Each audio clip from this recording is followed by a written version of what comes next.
CBN 청취자 여러분, 안녕하세요. 하나님의 말씀으로 사랑과 행복을 전하는 기도력 방송입니다. 오늘은 9월 27일 안식일입니다. 기도력 제목은 그가 위대한 이유입니다. 주제 말씀입니다. 내가 너희에게 진정으로 말한다. 여자가 낳은 사람 중에 그 누구도 침례자 요한보다 더 위대한 사람은 없다. 그러나 하늘나라에서는 아무리 낮은 사람이라도 침례자 요한보다 더 위대하다. 마태복음 11장 11절 말씀입니다.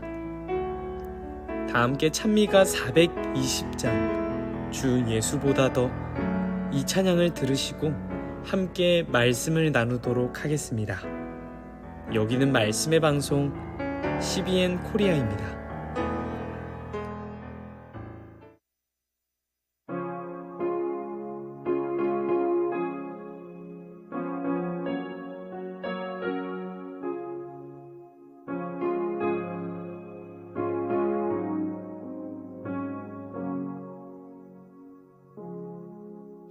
주 예수보다 더 귀한 보는 없네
9월 27일 안식일, 그가 위대한 이유.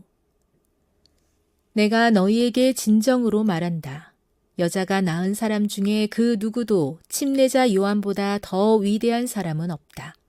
그러나 하늘나라에서는 아무리 낮은 사람이라도 침례자 요한보다 더 위대하다. 마태복음 11장 11절. 요한은 어떻게 위대한 사람이 되었나? 그의 마음은 유대 나라의 교사들이 산더미처럼 쏟아내는 전통을 외면하고 하늘에서 주신 지혜를 향해 열려 있었다. 그리스도의 선발 주자라는 숭고한 사명을 위해 침례 요한이 예루살렘의 학교에서 민족의 위인들과 어울리는 것은 바람직하지 않았다. 그는 광야로 갔다. 광야는 인간의 관습과 교리가 그의 생각을 좌우할 수 없는 곳이자 하나님과 아무런 방해 없이 교제할 수 있는 장소였다. 침례 요한은 태어날 때부터 성령이 충만했다. 자기 시대의 부패한 영향력에서 벗어나 살 수 있는 사람을 꼽으라면 다름 아닌 침례 요한이 그런 사람이었다. 그럼에도 그는 전혀 자기의 능력을 신뢰하지 않았다. 자연스러운 애정에 발목 잡히지 않도록 그는 친구, 친척들과 떨어져 지냈다. 유혹받는 곳에 쓸데없이 찾아가지도 또 사치와 심지어 편리한 삶 때문에 안일해지거나 욕구를 채우기에 급급해져 신체적, 정신적 힘을 빼앗기는 상황을 초래하지 않았다. 그는 광야에서 자신을 궁핍과 고독으로 내몰았고 거기서 하나님의 위대한 책인 자연을 탐구하며 장엄하신 그분에 대한 신성한 인식을 유지할 수 있었다. 광야는 온전한 도덕성을 갖추고 여호와를 경외하는 마음을 늘 간직하기에 적합한 장소였다. 그리스도의 선발주자인 요한은 악한 대화나 세상의 더러운 영향력에 자신을 노출시키지 않았다. 양심이 거기에 영향을 받아 죄를 그다지 죄스럽게 여기지 않게 될까봐 우려했기 때문이다. 차라리 그는 광야를 집으로 삼기로 선택했다. 거기서는 주위 환경 때문에 감각이 왜곡될 일이 없었다. 여자가 낳은 사람 중에 그 누구도 침례자 요한보다 더 위대한 사람은 없다면서 그리스도께서 칭송하신 그의 모본에서 우리는 무언가를 배워야 하지 않을까. 내가 너희에게 진정으로 말한다. 여자가 낳은 사람 중에 그 누구도 침례자 요한보다 더 위대한 사람은 없다. 그러나 하늘나라에서는 아무리 낮은 사람이라도 침례자 요한보다 더 위대하다. 마태복음 11장 11절. 세계 선교를 위한 기도 제목입니다. 중국의 조재림, 김보미 선교사 부부의 기도 제목인 교우의 건강 회복을 위해서 함께 기도해 주세요.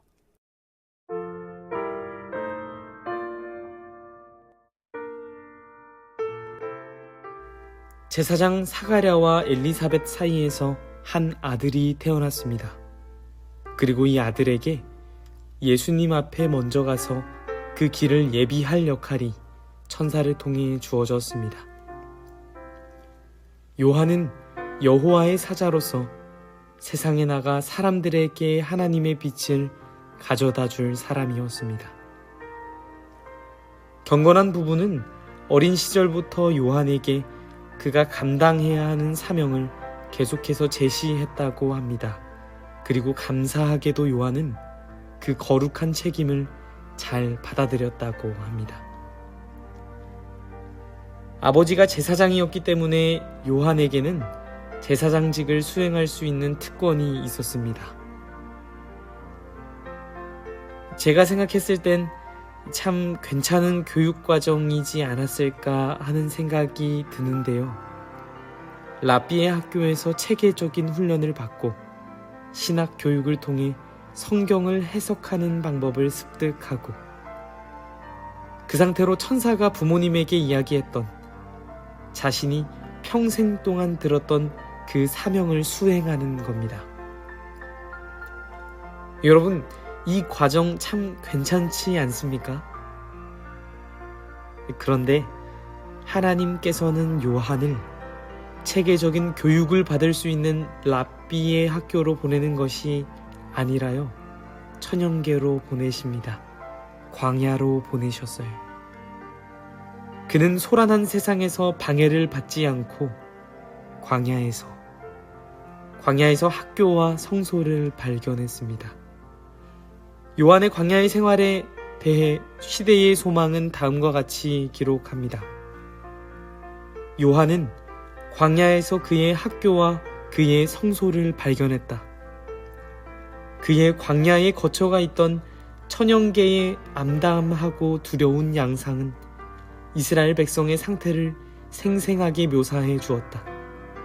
열매를 많이 맺던 주의 포도원은 황폐하여졌다. 그러나 광야의 하늘은 밝고 아름다웠다.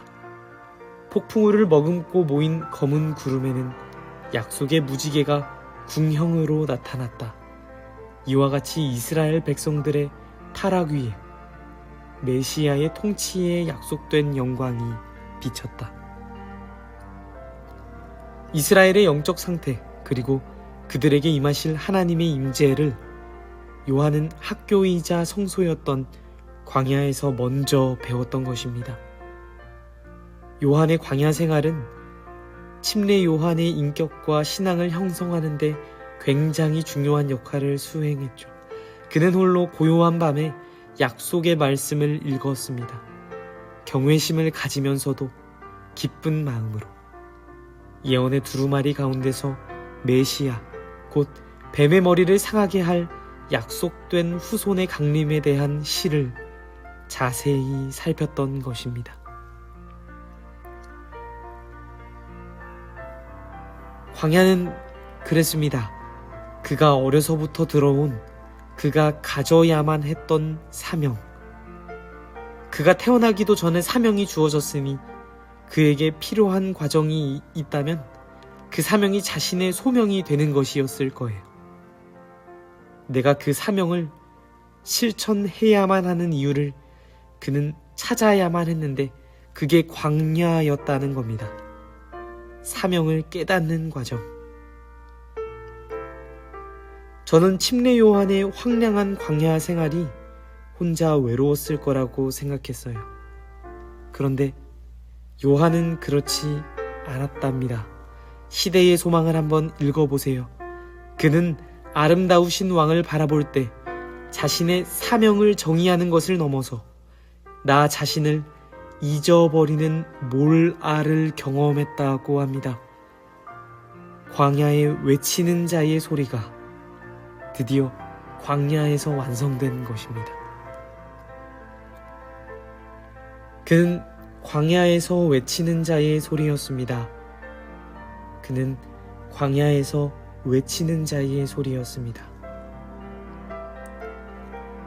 옛날에는 왕이 자주 다니지 않는 영토를 여행할 때에 먼저 사람을 보냈다고 합니다. 왜 먼저 사람을 보냈을까요? 험준한 비탈길을 평평하게 하여 우묵한 곳을 메우게 하기 위함이었습니다. 그렇게 왕의 수레가 안전하게 아무런 장애 없이 편안하게 갈 수 있도록 먼저 간 것이죠. 요한은 이사야의 말을 빌려 이 관습을 이야기합니다. 자신은 하나님의 대로를 평탄하게 하는, 골짜기를, 산을, 언덕을 고르게 만드는 소리일 뿐이다. 바라기는 침례 요한의 모습을 우리에게서 보았으면 좋겠습니다. 광야에서 말씀을 통해 자신의 사명을 찾고 그 사명대로 살아간 요한을, 그 위대한 삶을 우리도 살게 되었으면 좋겠습니다. 그가 위대한 이유는 그가 가진 사명대로 그가 살았기 때문입니다. 기도하겠습니다. 살아계신 하나님 아버지, 침례 요한과 같은 삶은 참으로 외롭고 쓸쓸하고 황량할지도 모르겠습니다. 그러나 하나님의 말씀을 연구했을 때에 그가 아름다우신 아버지를 바라보기에 자기 자신을 잊어버렸던 것처럼 그렇게 외롭고 쓸쓸함을 느껴보지 못했던 것처럼 예수 그리스도께서 주신 그 사명에 나를, 우리를 잊어버릴 수 있도록 주님 인도하여 주시옵소서. 우리는 그렇게 할 수 없을지도 모르겠습니다. 우리는 그렇게 살 수 없을지도 모릅니다. 좌절할지도 넘어질지도 모릅니다. 하나님, 안일한 나의 모습 속에서 침례 요한의 모습을 나타낼 수 있도록 굳게 붙잡아 주세요. 태초부터 제정하신 이 안식일, 하나님의 안식의 축복을 넘치게 누리는 모든 성도님들 되기를 소망하며 예수님의 이름으로 기도드립니다. 아멘.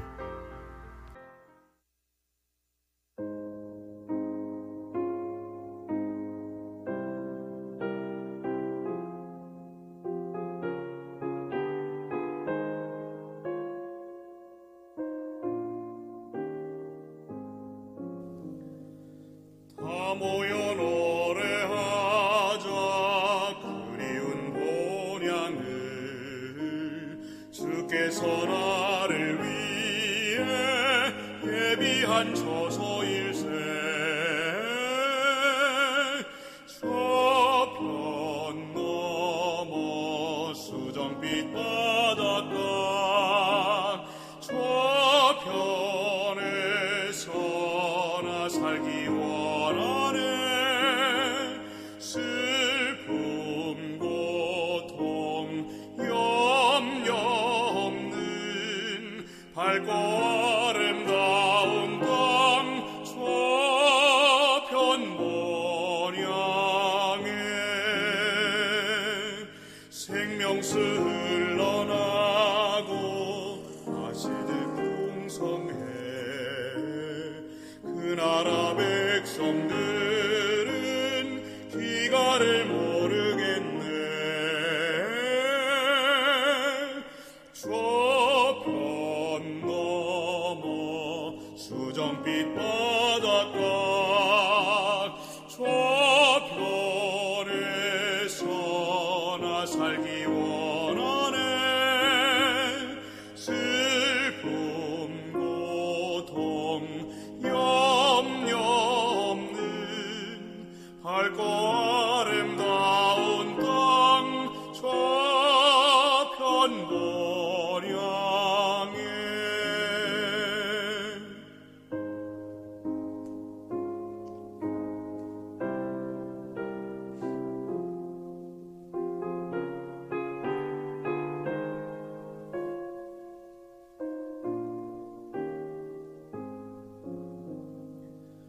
다 함께 본향 가세 주께서 부르니 그 초청 널리 전에 누구나 오게 하세